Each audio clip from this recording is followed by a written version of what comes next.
Welcome to the Nutrition Science Podcast, where we help you cut through the noise and make informed, science-based decisions about nutrition and your health. Welcome back to another episode of the Nutrition Science Podcast. I'm your host, Dr. Adrian Chavez, and today I want to start off with a story. And this story is going to start with two people. Let's give them some names. Let's say one person is Beth, the other one is Greg.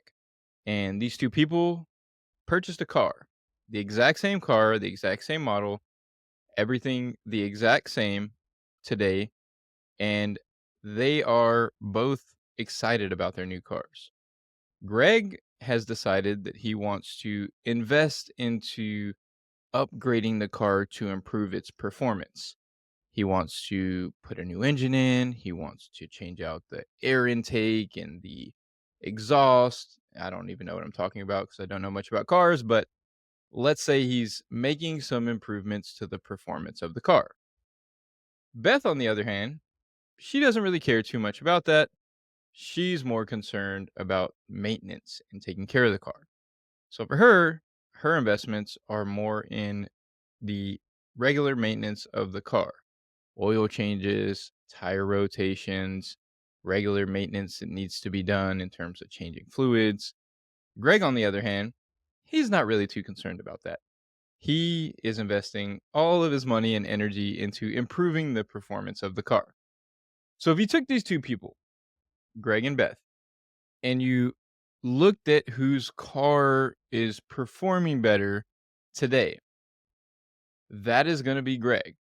So after he puts all the upgrades into his car is going to run faster. It may turn better. It may perform better in a variety of different ways. However, if we go 5 years from now, that difference in performance may start to be smaller because Greg's car is not as well maintained. He's more focused on increasing performance versus maintenance, and over time, the performance starts to suffer due to not maintaining the car appropriately. On the other hand, Beth, while her performance of her car, she would have lost in a race in year 1 through 5 and probably in year 5 through 10. After that, her car continues to function well as Greg's starts to break down because he wasn't very focused on the actual maintenance of the car. He was more focused on performance and making it go faster, turn tighter, and all of that fun stuff. So you may be wondering, what in the world am I talking about right now?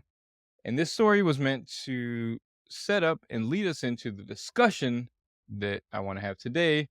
And the topic of today's podcast is whether exercise or nutrition is more important for health, for disease prevention, and more. And the reason that I set it up with this story is because I use this analogy quite often when I'm talking to clients. I use this analogy just recently when I was having a conversation.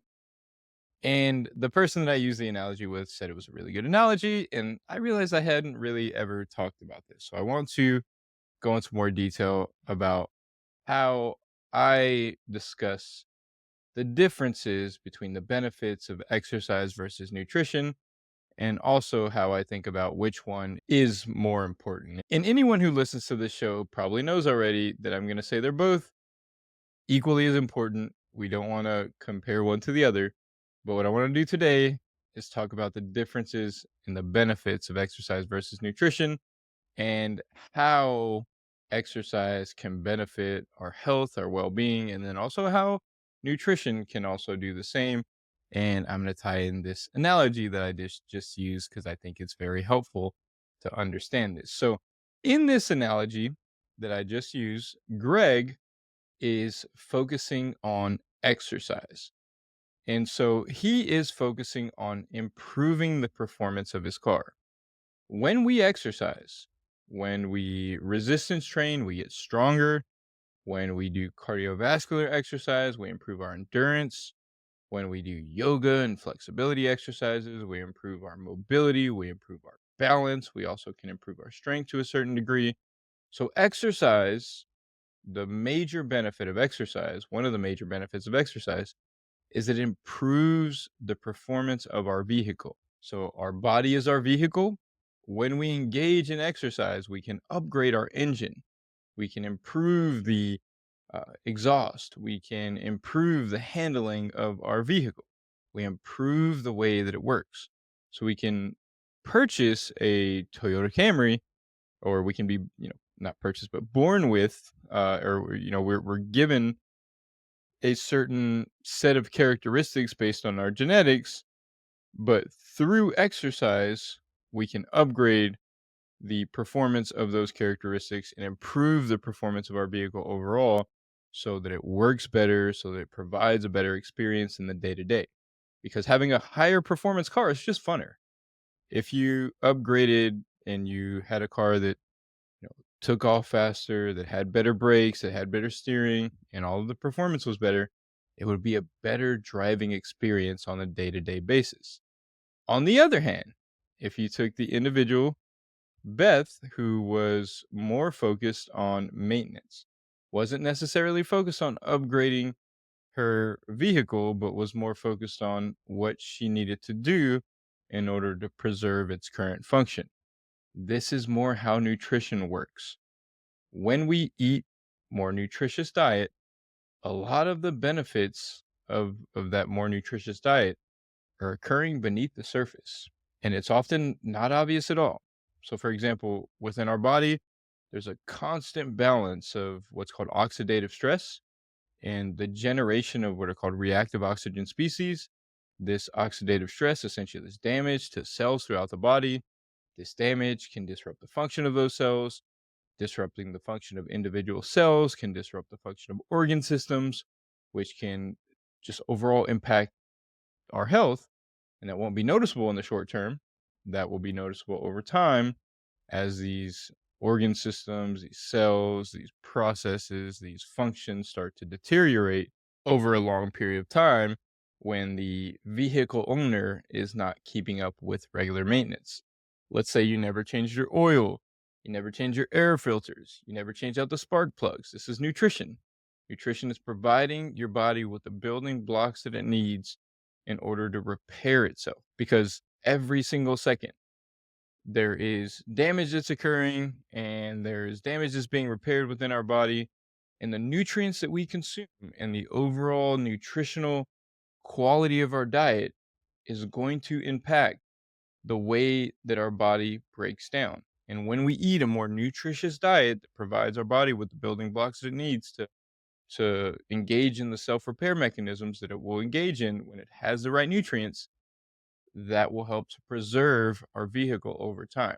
So if you compare the two, Beth is going to have a better car 20 years from now. Greg's car is going to work great now, and then it's going to break down sooner, and it's going to perform better for a shorter period of time. Now, when we look at the actual human body, it's a little bit different, of course, because when we're exercising, yes, that's upgrading the performance of our vehicle, but that's also helping with some of those self repair mechanisms as well, because exercise helps to enhance the function of some of those repair mechanisms within our body as well. So it's a little bit different with our body, but um, overall, this is the difference between what we gain from exercise and what we gain from nutrition. Exercise helps to improve the way that our body works. It helps to improve performance. It helps to provide us a better experience on a day to day basis in the way that our body performs and works. And the nutrition can also do that. So, for example, if you were putting really poor gas into a high performing car, it's going to perform slightly lower than it should. It's not going to make a massive difference, though. Like that car will still perform better than the Toyota Camry. So if you're putting in, I don't even know if this would actually work, but if you're putting like regular fuel into a Lamborghini, I'm guessing it's still going to perform, but it's that performance is going to be hindered. And maybe that's wrong. But if you're putting cheap gas into a very high performing car, that is going to negatively affect the performance. That will still be a high performing car, but it will negatively affect the performance. Um, what's going to happen though is that cheap gas is going to lead to a breakdown of that car more quickly. And that's the important thing. So that's what nutrition does. Exercise will improve the way that our vehicle works. It will improve our day to day function. It will improve our strength, our endurance. It'll improve our ability to move around throughout space. It'll improve our balance, our ability to get upstairs, all of that good stuff, day to day physical quality of life benefits. Nutrition is going to, yes, help with the day-to-day stuff. Like if you're eating more nutritious diet, if you're fueling yourself appropriately, you're going to have more energy. You're probably going to be less bloated. You're going to have less, fatigue, brain fog throughout the day. There's going to be a minor improvement in performance or in day-to-day quality of life by changing your nutrition. It will make a difference. Not a huge difference though. It's not going to make that big of a difference in the short term. You can eat really, really, healthy, and yeah, you'll see a difference. You'll be healthier, but it's not gonna just dramatically shift things over the short term. Whereas exercise, you go out and you engage in some exercise for a month, and you can completely change your physical function in a month if you're consistent with some exercise. You can get significantly stronger. You can build significantly more endurance. You can get significantly more flexible in 1 2 months. Whereas nutrition, some of these things take time. And a lot of the benefits of nutrition aren't really seen in the short term. A lot of the benefits of nutrition are seen with a long term effects because, as I mentioned earlier, a lot of the benefits of nutrition are occurring in the background. So every single minute there is damage that's occurring to your DNA, and there are repair mechanisms that our body uses to repair that damage. But we can eat nutrients, we can eat things through our food that help to protect against that damage. Same thing with tissues throughout the body, not just looking at cancer, but our blood vessels, our liver cells, our kidney cells, our gut, all of our organ systems, all of our tissues, they will benefit from a more nutrient rich diet, from better nutrition, from having the amino acids, the vitamins, the minerals, the fatty acids, and all the other important nutritional building blocks. Our body requires those things. So when we look at exercise versus nutrition, and people say, what should I do first or what's more important? Let me answer that question.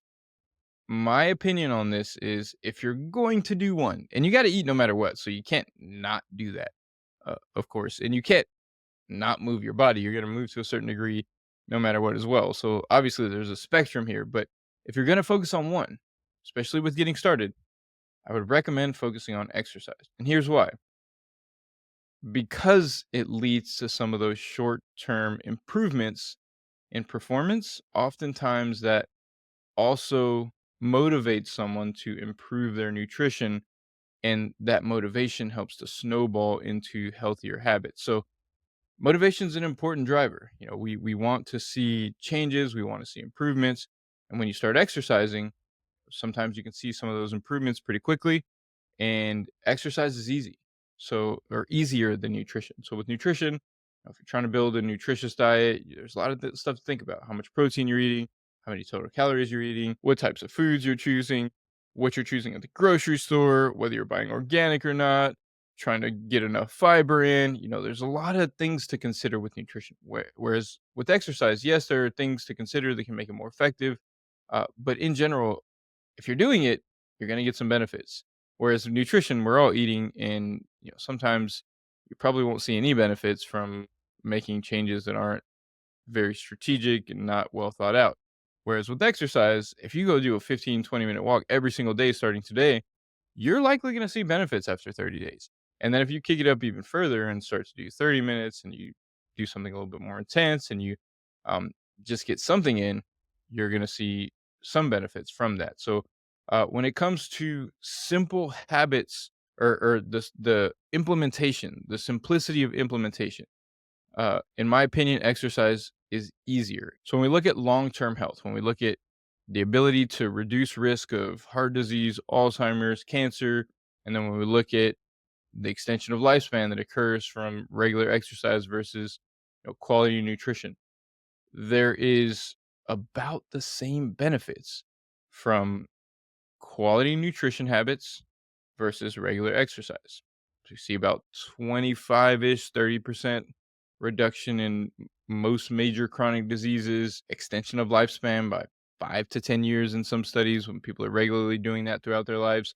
So the benefits, if we wanted to compare one versus the other, seem to be about the same long term when it comes to disease risk and lifespan extension. However, like I mentioned, I think exercise is a little bit easier to get started. And also, when you start exercising and when you see those benefits and you feel good after you exercise because you have those endorphins and you get done with the training session and you're feeling good, oftentimes that's enough motivation for people to make healthier choices and to start driving people towards making healthier choices. Because when you feel good, let's say, for example, if you went out and you were driving a car that wasn't that high performance and you went and bought a higher performance car, you would be more motivated to put better fuel in that higher performance car and take better care of it. And we see some of that with exercise. A lot of times people will start with exercise, they get into a routine with exercise, they feel great about it, and that automatically kind of drives them and motivates them to want to change their dietary habits. So for that reason, that's why I say that exercise is probably a better place to start. However, they're both important, and they're important for some of the same reasons, but also different reasons as well. And that's why it's important to do both. And then you can preserve its function over time with quality nutrition. That's where we want to be. So that's all I have for this episode. It's a shorter episode. I was just having this conversation earlier today. It's something that was on my mind. I thought it was a useful thing to discuss and wanted to bring it here on the podcast. So I hope this information was helpful. And I might pop on here and do some shorter episodes in the future.